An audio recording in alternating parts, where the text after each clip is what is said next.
Alors, comment s'est passé ton mois de mai avec ces deux pleines lunes? Une pleine lune en Scorpion en début du mois et une pleine lune en Sagittaire à la fin du mois. Donc les pleines lunes, c'est, en tout cas sur moi, ça a un véritable impact.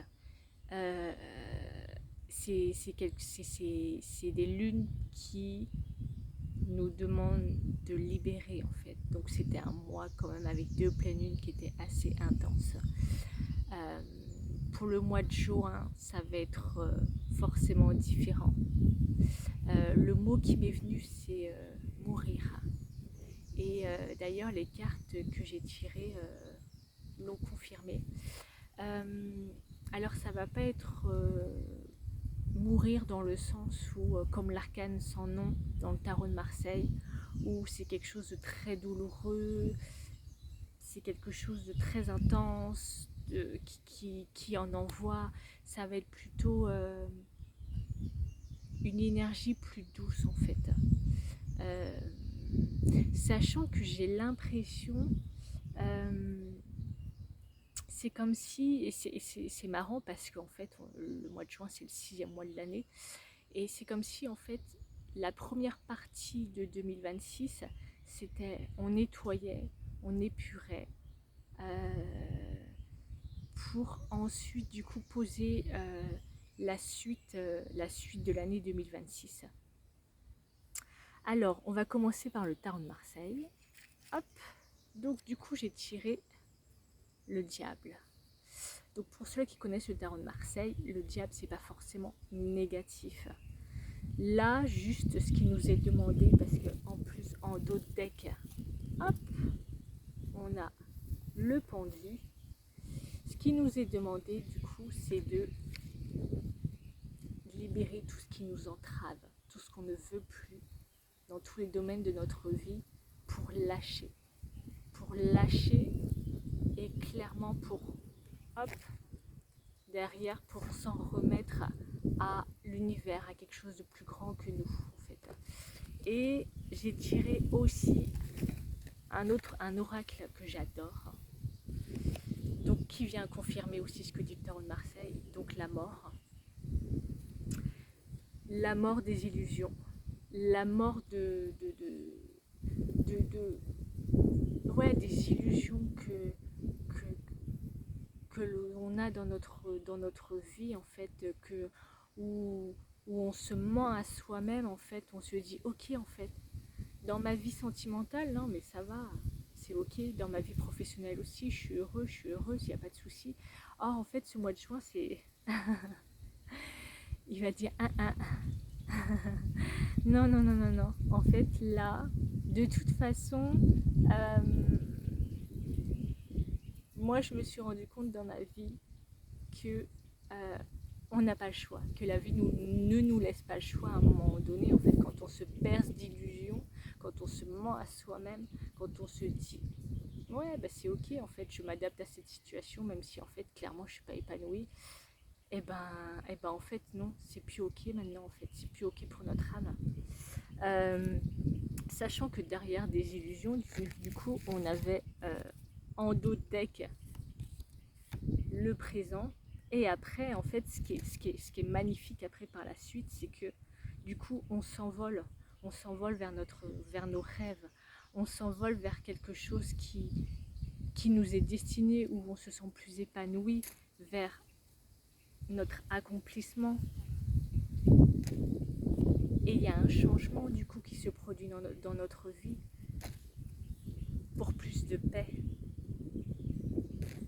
Et la dernière, que j'adore, en plus elle est magnifique, et plus de bonheur. Voilà pour les cartes.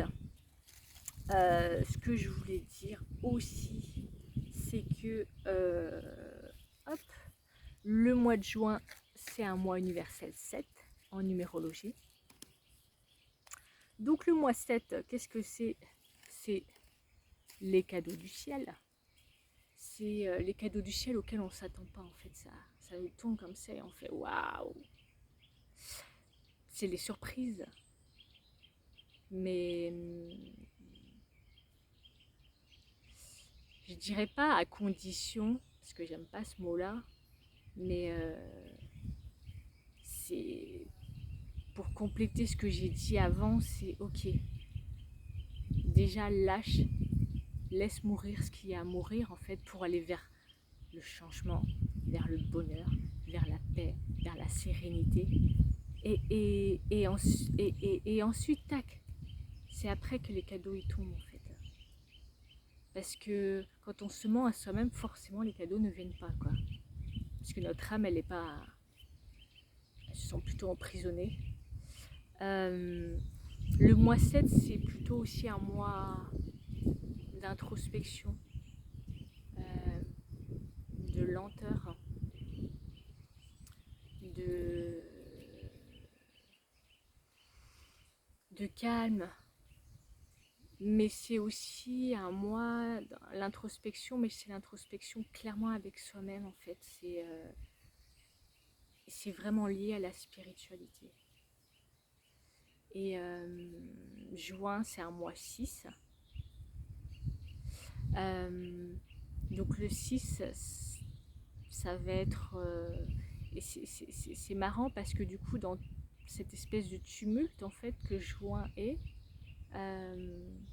même si je t'ai dit que c'était plutôt un mois qui était doux, enfin, tout est relatif, hein. Le 6, du coup, il apporte de la douceur, il apporte de l'harmonie, il apporte ces moments où on a envie d'être chez soi, en famille, dans notre cocon.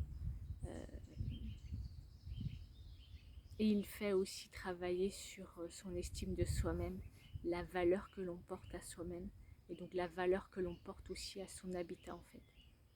Puisque ton extérieur reflète ton intérieur. Et puis pour finir, petite partie astrologie, du coup il y aura une pleine lune en Gémeaux et une nouvelle lune en Capricorne. Et la pleine lune en Gémeaux, le Gémeaux c'est l'expression de soi-même. C'est un signe qui est très, pas forcément loquace, quoique, mais qui voilà, très sociable, qui aime côtoyer des personnes. Et avec cette pleine lune, en fait, ce que la pleine lune nous dit, c'est d'exprimer sa vérité à l'autre, mais aussi à soi-même. Donc ça vient encore compléter en fait ce que les cartes ont dit, ce que je disais depuis le début de la vidéo. Et avec cette nouvelle lune en Capricorne, du coup, à la fin du mois, ben c'est en fait c'est complètement logique, c'est complètement juste parce qu'en fait c'est ok, j'ai arrêté de me mentir à moi-même, j'ai arrêté de continuer sur un chemin en fait qui n'est pas le mien. Et donc maintenant, je me suis posé les réelles questions de ce que je veux dans tous les domaines de ma vie. Et le Capricorne, c'est un signe en fait qui se projette sur le long terme, qui concrétise. C'est un signe de terre, donc il fait les choses lentement, mais dans la durée. C'est pas sur des mois, c'est sur des années en fait. Et, et c'est un signe qui est très persévérant, qui a de l'ambition. Euh, donc du coup, c'est pour résumer, disons que ça serait ok, nettoyage tout au long de ce mois. Et puis après, ok, je me suis posé, j'ai arrêté de me mentir, je me suis posé les réelles questions de ce que je veux dans ma vie. Maintenant, je construis du solide, du durable, des bases solides. Voilà, n'hésite pas à me dire comment s'est passé ton mois de mai 2026. Et puis comment s'est passé aussi ton mois de mai, ton mois de juin, ton mois de juin 2026. Oh là là, je bug là à la fin de cette vidéo.